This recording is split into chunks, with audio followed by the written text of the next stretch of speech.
PGT biology का most important practice set लेकर के आए हैं। चलिए सभी क्वेश्चन को एक एक करके डिटेल से समझाते हैं, शुरू करते हैं। चलिए पहले क्वेश्चन को देखते हैं।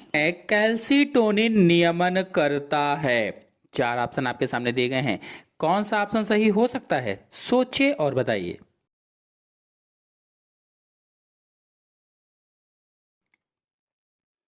तो ऑप्शन सही होगा इसमें से डी, Ca2+ स्तर का। यानी कि जो कैल्सीटोनिन है यह एक हार्मोन है जो थायराइड ग्रंथि के द्वारा स्रावित होता है, थायराइड ग्रंथि के द्वारा, और यह रक्त में कैल्शियम के स्तर को कम करने का काम करता है। जो हमारा ब्लड होता है, खून होता है, उसमें कैल्शियम के स्तर को कम करने का काम करता है। जब रक्त में कैल्शियम अधिक होता है तो यह उसे हड्डियों में जमा करने के लिए प्रेरित करता है, जो पैराथायराइड हार्मोन के ठीक विपरीत कार्य है। नेक्स्ट क्वेश्चन है, अर्धसूत्री विभाजन का महत्व है। 4 बड़े बड़े से ऑप्शन आपके सामने दिए गए हैं, कौन सा ऑप्शन सही हो सकता है? अर्धसूत्री विभाजन का महत्व है।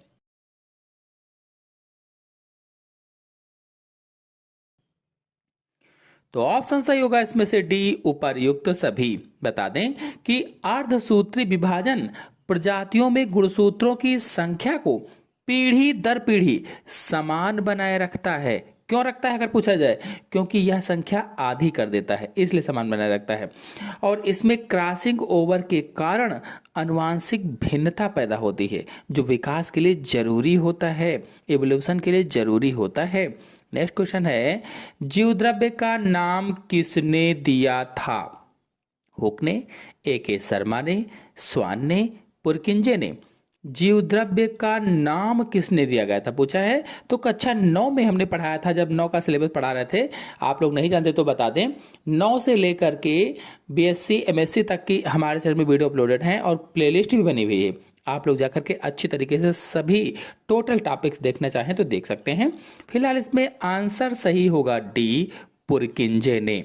आपको बता दें कि J.E. पुरकिंजे ने सन 1839 में कोशिका के अंदर के जीवित तरल पदार्थ के लिए प्रोटोप्लाज्म शब्द इस्तेमाल किया था, प्रोटोप्लाज्म शब्द।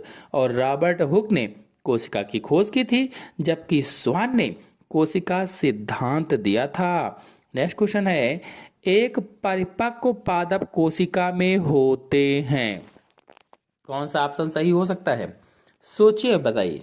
एक परिपक्व पादप कोशिका में होते हैं।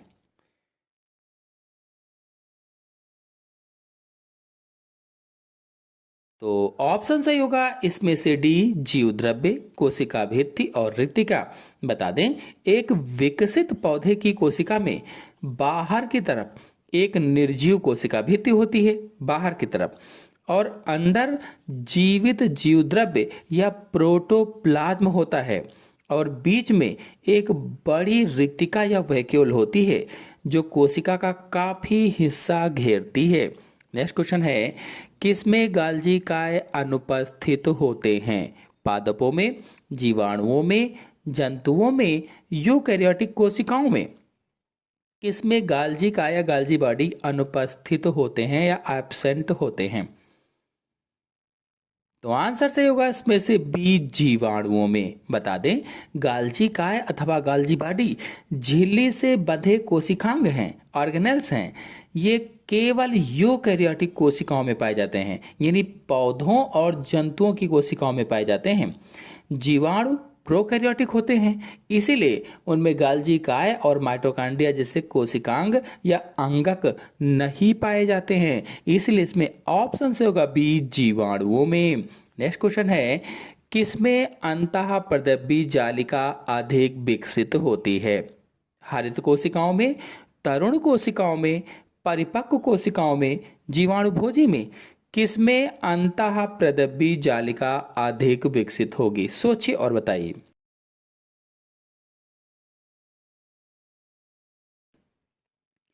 तो ऑप्शन सही होगा इसमें से भी तरुण कोशिकाओं में। बता दें कि तरुण यानी यंग, तो तरुण या यंग कोशिकाएं सक्रिय रूप से विभाजित और प्रोटीन या लिपिड का संश्लेषण करती हैं, इसीलिए उनमें एंडोप्लाज्मिक रेटिकुलम अधिक विकसित और सक्रिय होता है ताकि पदार्थों का परिवहन और निर्माण तेजी से हो सके।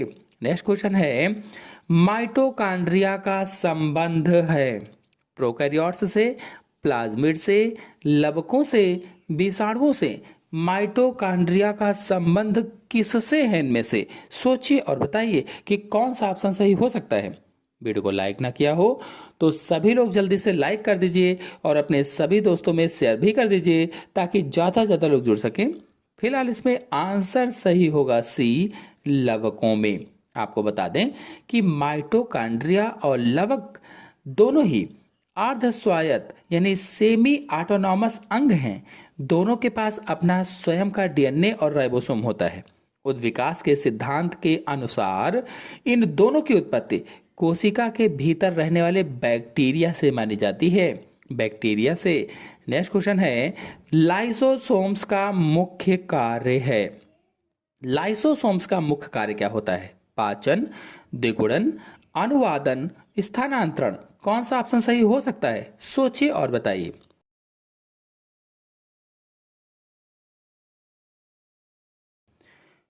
तो इसमें आंसर सही होगा पहला, पाचन। बता दें, लाइसोसोम्स में शक्तिशाली पाचक एंजाइम यानी हाइड्रोलिटिक एंजाइम होते हैं और इनका मुख्य कार्य कोशिका के भीतर बाहरी पदार्थों का या फिर खराब हो चुके अंगों का पाचन करना होता है।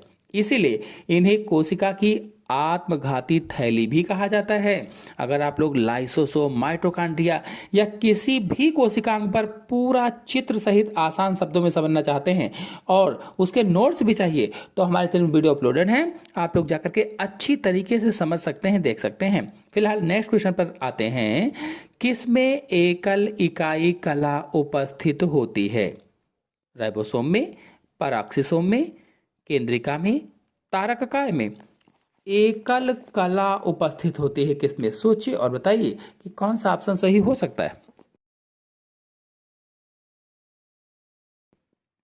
तो इसमें आंसर सही होगा बी, पैराक्सिसोम में। बता दें कि राइबोसोम और तारककाय माने सेंट्रोसोम झिल्ली रहित होते हैं। इनमें मेम्ब्रेन नहीं होती है, नो मेम्ब्रेन। और जो इसमें से केंद्रिका है या केंद्रक के अंदर का हिस्सा है, इसकी अपनी झिल्ली नहीं होती है। जो पैराक्सिसोम है यह एकल झिल्ली से घिरा अंगक होता है, सिंगल मेम्ब्रेन से घिरा अंगक होता है। नेक्स्ट क्वेश्चन है, किस प्रावस्था में प्रत्येक गुणसूत्र के डीएनए अणु द्विक हो जाते हैं?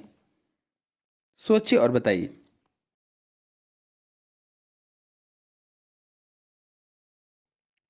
तो आंसर सही होगा इसमें से सी, एस। बता दें, कोशिका चक्र की इंटरफेज की एस प्रावस्था में, एस प्रावस्था यानी सिंथेसिस प्रावस्था में डीएनए का रेप्लिकेशन होता है या प्रतिलिपिकरण होता है। अगर आप लोग जानना चाहते हैं कि डीएनए का रेप्लिकेशन क्या है तो चित्र सहित आसान शब्दों में हमारे चैनल में अपलोडेड है, आप लोग जाकर के समझ सकते हैं।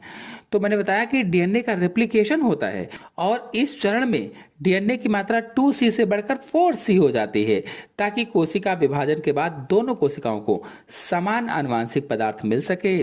नेक्स्ट क्वेश्चन है, पिन वर्म है। पिन वर्म क्या है? सोचिए और बताइए।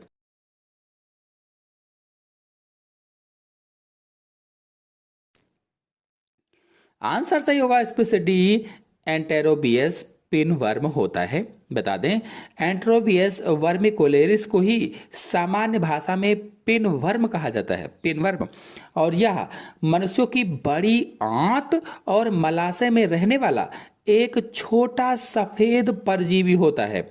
छोटा सफेद परजीवी यह बच्चों में खुजली और संक्रमण का प्रमुख कारण होता है और इसी से एंट्रोबियस यानी कि जो होता है जीव, इसी से चुनना नामक रोग लग जाता है। नेक्स्ट क्वेश्चन है, घटना जिसमें एकल जीन से अधिक विशेषक को प्रभावित करता है कहलाती है? सोचिए और बताइए कौन सा ऑप्शन सही होगा।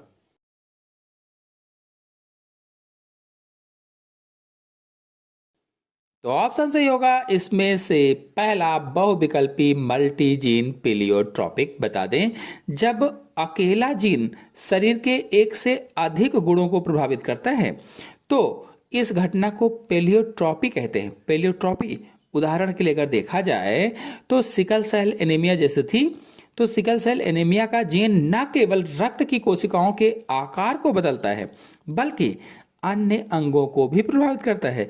यानी उसमें हंसियाकार रक्त कोशिकाएं हो गई थी, तो ऐसा नहीं कि केवल आकार को ही, आकार को तो बदलता ही है, अन्य अंगों को भी प्रभावित करता है। तो इस तरह से इसमें ऑप्शन होगा पहला। नेक्स्ट क्वेश्चन है, निम्नलिखित में से कौन सा एनिलिड घोंघों तथा मेढकों पर परजीवी है? सोचिए और बताइए।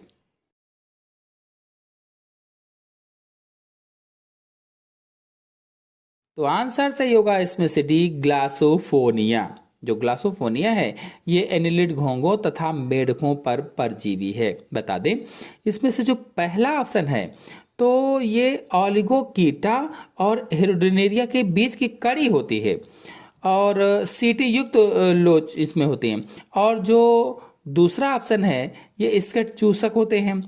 तो इस तरह से अगले क्वेश्चन पर आते हैं, स्तनधारी सर्वप्रथम प्रकट हुए। स्तनधारी सर्वप्रथम किस काल में प्रकट हुए थे? सोचिए और बताइए।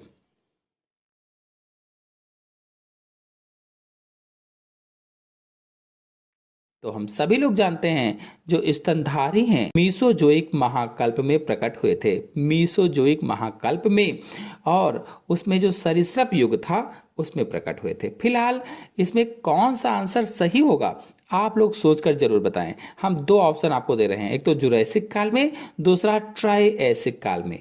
कौन सा आंसर सही हो सकता है सभी लोग सोचकर कमेंट बॉक्स में बताएं कि इसमें कौन सा आंसर सही होगा। नेक्स्ट क्वेश्चन है, मेखलाकार प्लेसेंटा पाया जाता है। मेखलाकार प्लेसेंटा किसमें पाया जाता है? चार ऑप्शन आपके सामने दिए गए हैं, सोचिए और बताइए कि कौन सा ऑप्शन सही हो सकता है।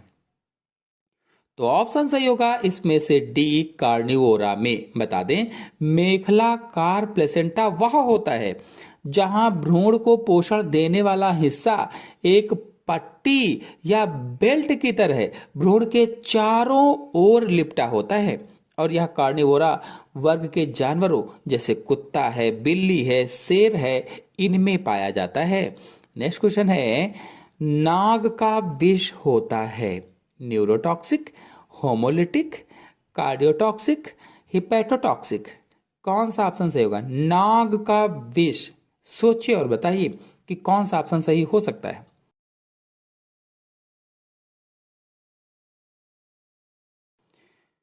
तो ऑप्शन सही होगा इसमें से पहला, नाग का विष न्यूरोटॉक्सिक होता है, यानी ये केंद्रीय तंत्रिका तंत्र को प्रभावित करता है। जो नाग का विष होता है ये सेंट्रल नर्वस सिस्टम को प्रभावित करता है। बता दें कि कोबरा यानी नाग का विष मुख्य रूप से न्यूरोटॉक्सिक, इसका मतलब यह है कि सीधे तंत्रिका तंत्र पर हमला करता है, जिससे मांसपेशियों में लकवा मार जाता है और श्वसन तंत्र रुकने से व्यक्ति की मृत्यु हो जाती है।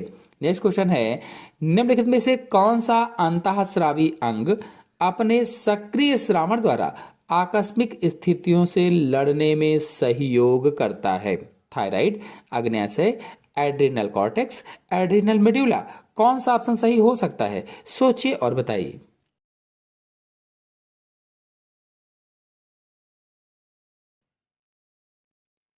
तो ऑप्शन सही होगा इसमें से डी, एड्रेनल मेड्यूला। आपको बता दें एड्रेनल ग्रंथि का आंतरिक भाग एड्रेनाइन एड्रेनेलिन हार्मोन बनाता है। इसे लड़ो या भागो हार्मोन कहते हैं, लड़ो या भागो हार्मोन। और यह डर, तनाव, आपातकालीन स्थिति में हृदय की गति और उसको ऊर्जा बढ़ाकर शरीर को लड़ने के लिए तैयार करता है। नेक्स्ट क्वेश्चन है, कार्डी टेंडनी पाए जाते हैं। कार्डी टेंडनी किसमें पाए जाते हैं? हृदय के निलय में, हृदय के अलिंद में, जोड़ों में, मस्तिष्क के निलयों में। कौन सा ऑप्शन सही हो सकता है? सोचिए और बताइए।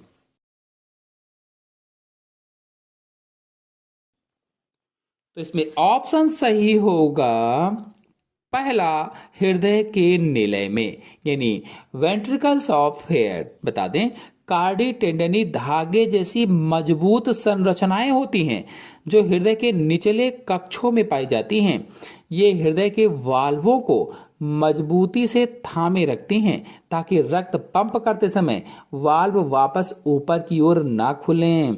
नेक्स्ट क्वेश्चन है, एक द्वितीयक स्पर्मेटोसाइट से स्पर्मेटिड बनते हैं। कितने बनेंगे? 1, 2, 4, 8। कितने बनेंगे? तो आपको बता दें कि मैंने जब स्पर्मेटोजेनेसिस पढ़ाया था, शुक्र जनन पढ़ाया था, तो उसमें बताया था, समझाया था कि जो एक स्पर्मेटोसाइट होता है उससे 2 स्पर्मेटिड बनते हैं, यानी शुक्राणु बनने की प्रक्रिया को स्पर्मेटोजेनेसिस कहा था। और उसमें एक प्राइमरी स्पर्मेटोसाइट से 2 द्वितीयक स्पर्मेटोसाइट बनते हैं। फिर प्रत्येक द्वितीयक स्पर्मेटोसाइट अर्धसूत्री विभाजन के बाद 2 स्पर्मेटिड बनाते हैं। नेक्स्ट क्वेश्चन है, सशक में प्लेसेंटा होता है। 4 ऑप्शन आपके सामने दिए गए हैं, कौन सा ऑप्शन सही हो सकता है? सोचिए और बताइए। सशक में प्लेसेंटा होता है।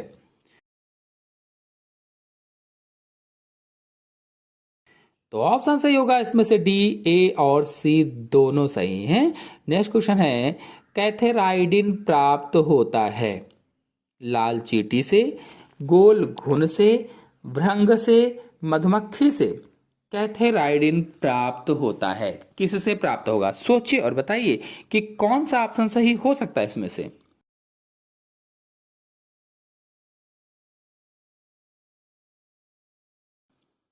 तो ऑप्शन सही होगा इसमें से सी, भृंग से प्राप्त होता है। कैथेराइडिन भृंग से प्राप्त होता है। तो आशा है आपको आज के सभी क्वेश्चन अच्छी तरह से समझ में आ गए होंगे। आ गए हों तो वीडियो को लाइक कीजिए, अपने सभी दोस्तों में जल्दी से शेयर कर दीजिए, और चैनल पर पहली बार आए हैं तो चैनल को सब्सक्राइब भी कर लीजिए ताकि ऐसे ही वीडियो की नोटिफिकेशन आपको मिलते रहे। उसके लिए आप नोटिफिकेशन बेल को भी ऑन कर लीजिए। धन्यवाद।